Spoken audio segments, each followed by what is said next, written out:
أعوذ بالله من الشيطان الرجيم.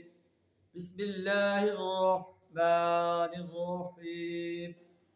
واذكر في الكتاب إسماعيل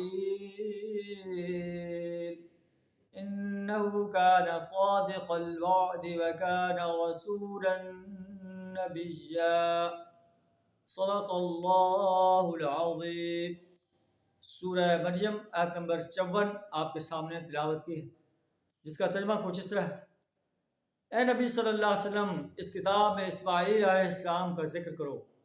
انہ کان صادق الوعد، وہ وعدے کا سچا انسان تھا۔ وکان رسولا نبیا، اور رسول نبی تھا۔ وکان یأمر اہلہ بالصلاۃ والزکاۃ، اپنے گھر والوں کو نماز اور زکوٰۃ کا حکم دیتا تھا۔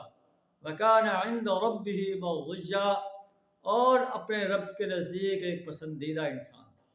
اسماعیل علیہ السلام کا تذکرہ کیا جا رہا ہے کہ وہ صادق الوعد تھا، وعدے کا سچا انسان تھا، اپنے گھر والوں کو نماز اور زکوٰۃ کا حکم دیتا تھا۔ کیا ہم بھی اپنے وعدوں کی پاسداری کرتے ہیں، چاہے وہ ہم نے اللہ سے کیے ہیں، انسانوں سے کیے ہیں؟ کیا ہم خود نماز پڑھتے ہیں، خود زکوٰۃ ادا کرتے ہیں؟ اگر خود کرتے ہیں، نماز بھی پڑھتے ہیں، زکوٰۃ بھی ادا کرتے ہیں، اپنے اہل و عیال کو بھی نماز کا اور زکوٰۃ کا حکم دیتے ہیں، اگر ایسا کرتے ہیں تو پھر ہم اللہ کے پسندیدہ انسان ہو سکتے ہیں۔ اگر نہ خود ہم وعدے کے پابند ہیں، نہ نماز کے پابند ہیں، نہ زکوٰۃ کے پابند ہیں، نہ نماز اور زکوٰۃ کا اپنے اہل و عیال کو آرڈر دیتے ہیں، تو پھر ہم اللہ کے ناپسندیدہ انسان شمار ہوں گے، اللہ کے پسندیدہ انسان نہیں بن سکتے۔